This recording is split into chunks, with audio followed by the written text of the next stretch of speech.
London just claimed the worst rental market collapse in its modern history. Rental prices dropped 11% in the last 12 months, according to Rightmove's February 2025 report.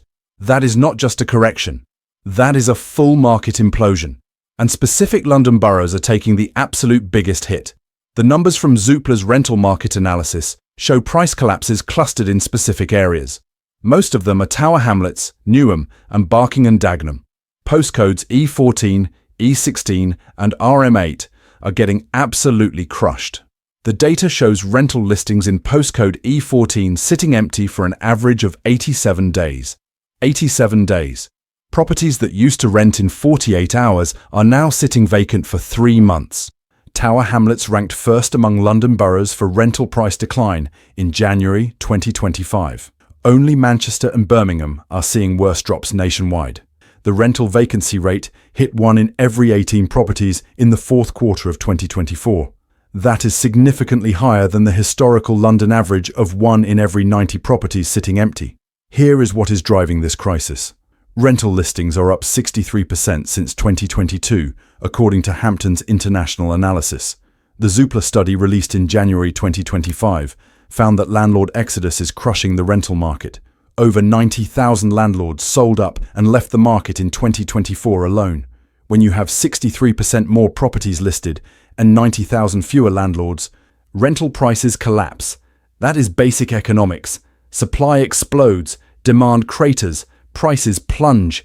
That something is the entire London rental market that worked for decades. Sadiq Khan's policy decisions make it worse. The Mayor of London introduced additional licensing schemes that cost landlords up to £900 per property. Combine that with the government's Section 24 mortgage interest relief removal, and suddenly being a landlord in London costs thousands more per year, while rental income is falling. Now look at what happened. In 2019, the average 2-bed flat in Tower Hamlets rented for £2,200 per month. In 2025, that same flat rents for £1,800. That is a £400 monthly drop, 18% decline. Landlords who bought properties with mortgages based on 2019 rental income are now getting crushed. Their mortgage costs went up because of interest rate rises. Their rental income went down because of market collapse. The gap is destroying them financially, but it gets worse in specific areas. Canary Wharf, the financial district everyone thought was bulletproof, is seeing the biggest rental collapse in London. Postcode E14 dropped 14% year over year. Why? Because financial services companies embraced remote work permanently. Goldman Sachs, JP Morgan, all the big banks that used to require 5 days in office, they switched to hybrid or remote. Suddenly you have thousands of high-earning renters who do not need to live in Canary Wharf anymore. They can live anywhere. Manchester, Edinburgh, Portugal. Why pay £3,000 a month for a 1-bed in E14 when you can pay £1,200 in Manchester and work from home? The exodus is real and measurable. Tower Hamlets lost 8,400 residents between 2023 and 2024, according to ONS migration data. That is not families moving to bigger homes in the suburbs. That is high earners leaving London entirely because remote work killed the need to be here, and landlords are panicking. The data from Hamptons shows the average London landlord is now losing money on rental properties bought after 2015. Here is the math. Average 2-bed flat purchased in 2016 for £450,000 with a 75% mortgage. That is £337,500 borrowed. At 2% interest rates in 2016, monthly mortgage cost was about £1,400. Rental income was £2,300. Profit of £900 per month after mortgage but before costs. Now, in 2025, that same property has a mortgage at 6% after remortgaging. Monthly cost is £2,200. Rental income dropped to £1,900. The landlord is losing £300 per month before any maintenance, insurance or management costs. They are bleeding cash every single month just to keep the property. So what do? They sell. And when 90,000 landlords sell at the same time, property values start falling too. It is not just rental prices collapsing. Sale prices are following. The average property price in Tower Hamlets dropped 8% in 2024. Newham dropped 7%. Barking and Dagenham dropped 9%. These are not tiny corrections. These are market crashes happening in real time in specific London boroughs. And Sadiq Khan knows this is happening. He has the data. The Greater London Authority publishes housing market reports quarterly. They see the rental price collapse. They see the landlord exodus. They see property values falling. But what is he doing about it? Nothing structural. He is focused on affordable housing mandates that sound good politically, but actually make the crisis worse. Here is why. When you force developers to include 40% affordable housing in new builds, what happens? Developers build fewer properties because the economics do not work. Fewer new properties means less overall supply, which should push rental prices up. But it does not, because the landlord exodus is bigger than any supply constraint. You have tens of thousands of landlords flooding the market with properties for sale or rent, while demand is collapsing because people are leaving London. Now add the regulatory burden that Khan supports. Landlord licensing schemes across multiple London boroughs. Each borough has different rules, different costs, different requirements. A landlord with properties in 3 boroughs needs 3 different licenses at £300 to £900 each, plus the paperwork, plus the inspections, plus the threat of massive fines if anything is wrong. Landlords are looking at this and saying it is not worth it anymore. Sell up and put the money in stocks or bonds or literally anything else. The rental yield on London property is now below 3%. You can get 4.5% on government bonds with zero hassle, zero tenant issues, zero regulatory burden. Why would anyone stay in the London rental market? They would not. They are not, and the numbers prove it. Rightmove data shows rental listings in London increased 63% year over year. At the same time, rental applications decreased 28%, supply up 63%, demand down 28%, prices crater. This is not complex economics. This is supply and demand doing what it always does. But here is where it gets really dark. The rental price collapse is destroying property values in specific communities, and those communities are not random. Look at the postcodes with the biggest rental drops. E14, E16, E20, RA8, IG11. What do they have in common? They are all areas that boomed during the 2010s based on new development and buy-to-let investment. Canary Wharf expansion, Olympic Village development, Stratford regeneration, Barking Riverside. These were the hot investment zones where developers built thousands of flats specifically for the rental market.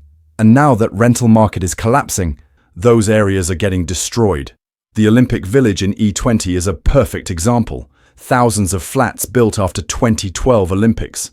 Developers sold them to buy, to let investors promising 8% rental yields. Now those same flats sit empty for months. Rental yields are below 3%. Property values dropped 12% in 2024. Investors who bought in 2015 thinking they were getting into a hot market are now underwater on mortgages for properties they cannot rent and cannot sell without taking massive losses. And it is spreading. The rental collapse started in Canary Wharf and the Olympic areas, but now it is hitting everywhere, Zone 2 and beyond. Even areas like Clapham and Brixton that used to be rental hotspots are seeing price drops. Clapham rental prices down 7% year over year, Brixton down 6%. Why? Because the entire London rental market was built on a specific economic model. High salaries in central London requiring people to live nearby. That model is dead. Remote work killed it. If you can work from anywhere, why pay London rents? Why deal with London transport costs? Why accept London housing quality when you can rent a whole house in the north for what a London room costs? The data shows exactly this happening. Internal UK migration shows London losing 27,000 people net in 2024. These are not retirees moving to the coast. These are working-age people with jobs who decided they do not need to live in London anymore. And every person who leaves is one less renter in the market. Now look at what Sadiq Khan said recently in a press conference. He claimed the rental market is stabilising and his policies are helping renters afford housing. Stabilising. The market is collapsing and he calls it stabilising. Rental prices down 11% London-wide, down 14% in Tower Hamlets, vacancy rates at historic highs, landlords fleeing by the tens of thousands, and the mayor says it is stabilising. Either he is deliberately lying or he does not understand what is happening in his own city. Here is what he is not saying. The rental collapse is phase one of a larger property market crisis. Right now, rental prices are falling. Soon, property values will follow more dramatically. Then mortgage defaults will start rising. Then repossessions will increase. Then property values will crash harder. It is a cascading failure that has already started and cannot be stopped without major policy changes that Khan is not willing to make. Why not? Because fixing it would require admitting his policies contributed to the problem. Landlord licensing schemes. They drove landlords out. Section 24. Mortgage interest relief removal. It made landlording unprofitable. Additional property stamp duty. It stopped new investors entering the market. Renters' rights bill, giving tenants more protections. It made landlords even more reluctant to rent. Every single policy designed to help renters is actually destroying the rental market by driving out landlords. And now rental prices are collapsing not because renters have more choice, but because the entire market is imploding. The Renters' Rights Bill is particularly devastating. It removes Section 21 no-fault evictions. Sounds good for tenants, right? But here is what it really means. Landlords cannot easily remove problem tenants anymore. If you get a tenant who stops paying rent, you now face a 6 to 12-month legal process to evict them. During that time, you get no rent but still pay the mortgage. The risk is enormous. So, what are landlords doing? Selling before the law comes into effect. The data shows landlord sales accelerated 47% after the Renters' Rights Bill was announced. 47%. That is not coincidence. That is landlords looking at the new rules and saying, no thank you, I am out. And when those landlords sell, who buys the properties? Not other landlords. They are running away. Not first-time buyers. They cannot get mortgages with 7% rates and need massive deposits. Who is buying? Institutional investors and foreign cash buyers. They are snapping up London property at 20 to 30% discounts from desperate landlords who need to sell before they start losing money every month. These institutional buyers do not care about rental yields. They are playing a longer game. Buy thousands of London properties at distressed prices. Hold them. Wait for the market to bottom. Then either sell at huge profits or control massive rental supply and set prices however they want. The wealth transfer happening right now is massive. Regular landlords, many of them middle-class people who bought 1 or 2 properties as pension investments, are selling at losses to billionaire-backed investment funds. And Sadiq Khan is letting it happen. Why? Because institutional ownership of rental housing is politically easier than dealing with thousands of individual landlords. One company owning 5,000 properties is easier to regulate than 5,000 individual landlords. So the government is passively allowing the consolidation. But here is what nobody is talking about. The rental collapse is hitting specific communities hardest, and those communities are predominantly working class and immigrant areas. Tower Hamlets, Newham, Barking and Dagenham. These are not wealthy white British areas. These are diverse working class communities where people saved and struggled to buy rental properties as investments. Now those investments are collapsing. A landlord in Tower Hamlets who bought a 2-bed flat in 2015 for £350,000 now sees rental income down £400 per month and property value down £30,000. That is their pension gone. That is their retirement security destroyed. And it is happening to thousands of people in specific postcodes, while places like Kensington and Chelsea remain relatively stable. Why? Because the super wealthy areas are not dependent on rental yields or buy-to-let mortgages. They are owned outright by people who do not care if rental income drops. They can hold forever. But the working-class landlord in E16 with a mortgage, they are getting destroyed and forced to sell at a loss. The mortgage prisoner situation makes it even worse. Thousands of London landlords are stuck in mortgages they cannot remortgage because lending criteria tightened. They bought in 2015 when banks would lend based on 5% rental yield. Now banks require rental income to be 145% of mortgage cost. With rental prices down and interest rates up, these landlords cannot meet the new criteria. They are prisoners in expensive mortgages they cannot escape. And they are bleeding cash every month until they eventually default or sell at whatever price they can get. The Council of Mortgage Lenders data shows London has the highest concentration of mortgage prisoners in the UK, 37,000 households according to their estimates. 37,000 landlords trapped in unaffordable mortgages on properties with falling rental income and falling values. What do you think happens to them? They default, they sell, they lose everything. And every property that hits the market in distress pushes prices lower for everyone else. Now add insurance costs rising. Landlord insurance went up 23% in 2024, according to Association of British Insurers data. Why? Because insurers see the same data everyone else sees. Rental market collapsing, property values falling, default risk rising. So they charge more to cover the increased risk. Landlords now pay higher insurance on properties worth less, generating less income. The math does not work. More landlords sell. More supply hits the market. Prices fall further. It is a death spiral that feeds itself, and tourism decline is making it worse in central areas. London tourism dropped 11% in 2024 compared to 2023, according to Visit Britain data. Fewer tourists means fewer short-term rental opportunities. Landlords who switched to Airbnb during the pandemic are now finding that market saturated too. They cannot make money on long-term rentals. They cannot make money on short-term rentals, so they sell. Another wave of supply hitting the market.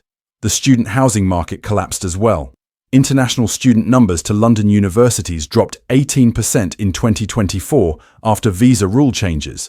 Properties near universities that were guaranteed rentals to students now sit empty. Areas like King's Cross, Bloomsbury, South Kensington, all seeing rental price drops of 8 to 10% because the student demand disappeared.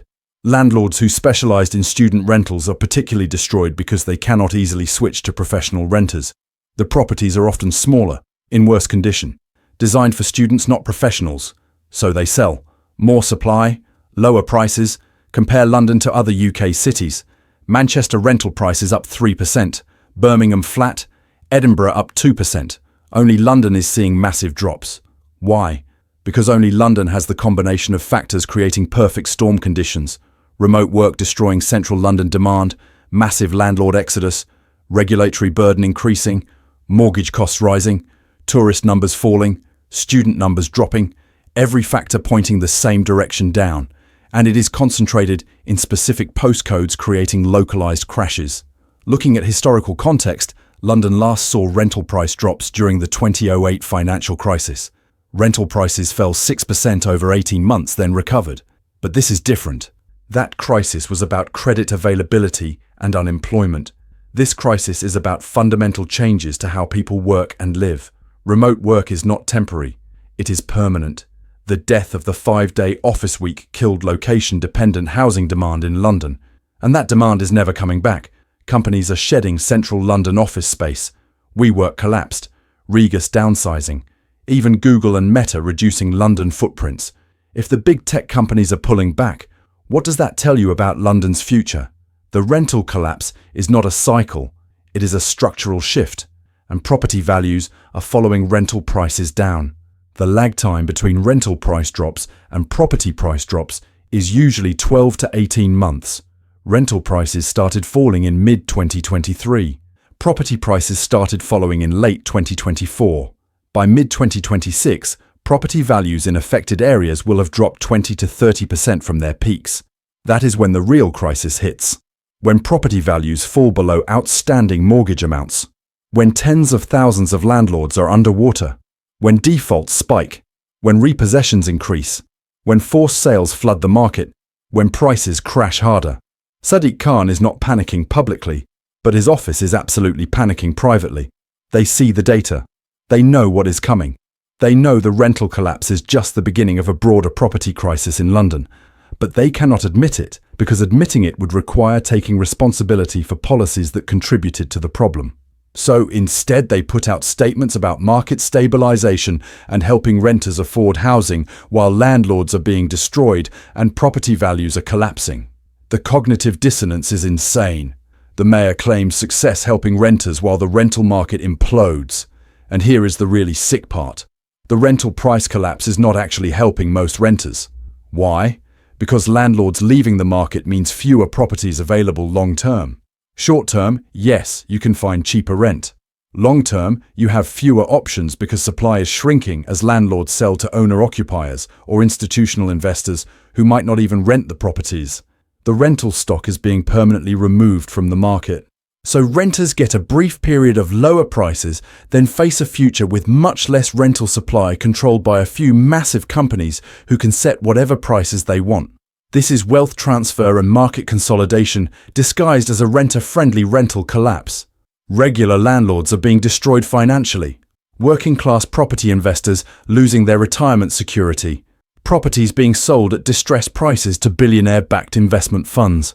And the government is allowing it to happen because the political optics of lower rental prices sound good, even though the underlying dynamics are catastrophic. 213 foreclosed homes in one Nevada zip code. 42% discounts. London has 63% more rental listings. 14% rental price drops in Tower Hamlets. 90,000 landlords exiting. 8% property value declines.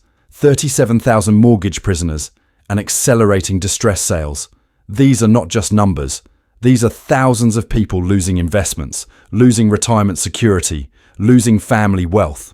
And based on current trends, it is going to get much worse before it gets better. The rental collapse is phase 1. The property value crash is phase 2. The mortgage default wave is phase 3. And Sadiq Khan will stand there saying the market is stabilising while London burns.